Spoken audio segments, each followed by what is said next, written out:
Greetings, friends. As always, it's an honor to welcome you back to Rick's Garage.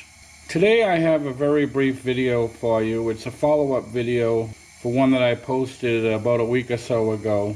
In that video I showed you how I check a rotor for runout. The example I used was well within spec. So I thought you might be interested in seeing one that's running a little bit out of spec. Now if you saw the video, you recall that you set your indicator 1/2 inch in from the edge of the rotor, and the standard is no more than 2.5 thousandths total runout. Now I put a little dot here to represent our starting point, and we're ready to try this. I'm going to move it 1/4 turn at a time.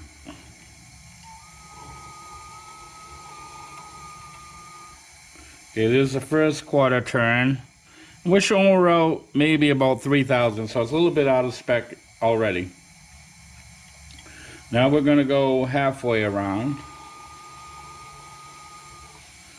And you can see we're out good 3.5 thousandths.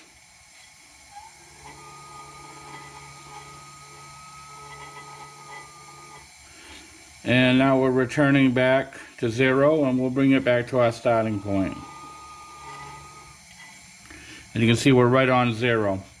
So this is running out about 3.5, maybe 4 thousandths, a little bit out of spec. It's not terrible, but it is out of spec. So I'm going to put this rotor on my brake lathe, and I'm going to do a skin cut, and we'll come back when that's done.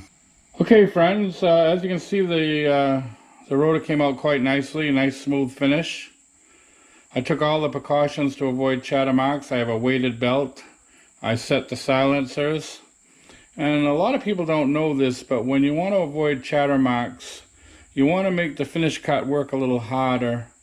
Generally, you would take 4 thousandths off at a time on your rough cuts, but when you come to your finish cut, I usually take 6 thousandths off. So what I did here, I only wanted to make a skin cut to begin with. So I just made a rough cut at 0, just to kind of clean any rust and scale off.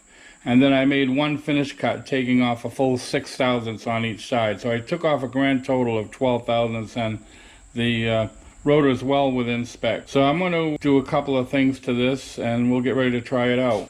So what I'm going to do before I remove the rotor is I'm going to clean up some of this rusty scale.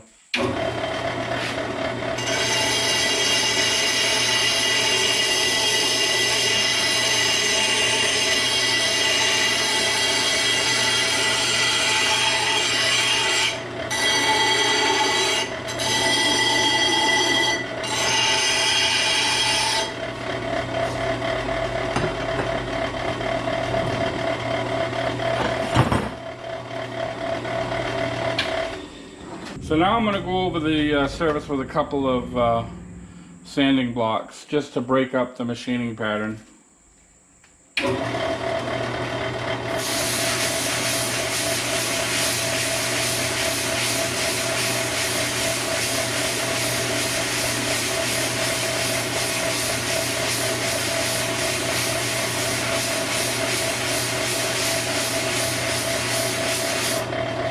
Okay. That'll be good enough. So we got a real nice finish. This came out very nicely. Now we'll put it back in the car and check it for runout. Alright friends, before I try to put this rotor back on the hub, I'm going to make sure the hub is nice and clean. I'm going to take a little rotary wire brush and try to clean it up a little bit.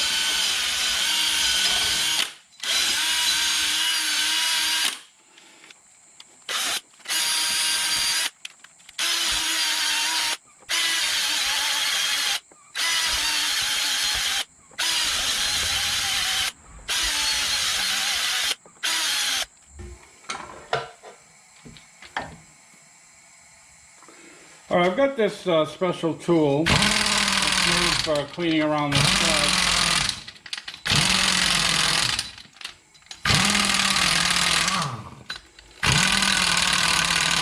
It gets those hard to reach areas that I can't quite get with the wire brush. So now we're ready to attempt to install this rotor and check it out.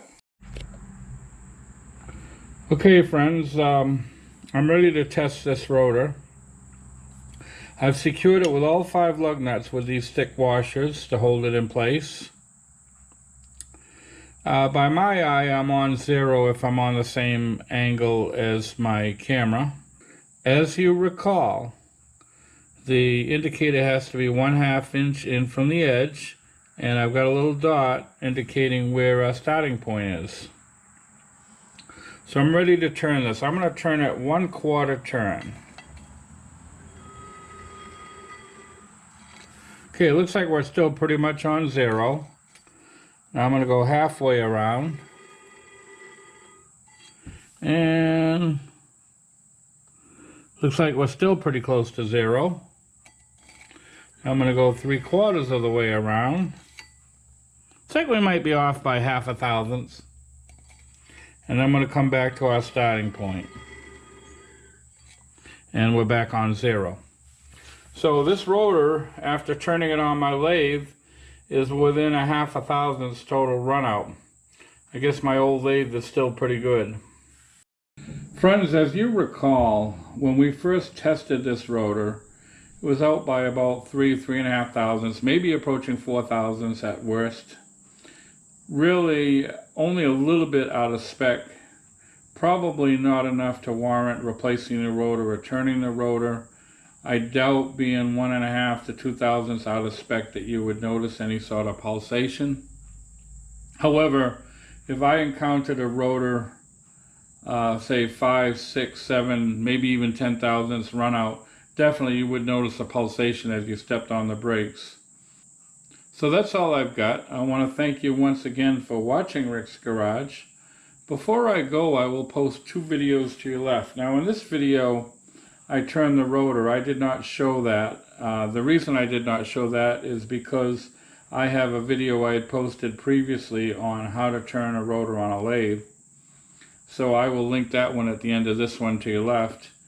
And the other video I will link to your left will be the original video I did on this showing a rotor that was well within spec. And to your right, as always, will be a picture of my avatar in the form of my trusty German Shepherd. By all means, feel free to click on that should you wish to subscribe to my channel. So I want to thank you very much for watching, and we hope to see you all very, very soon.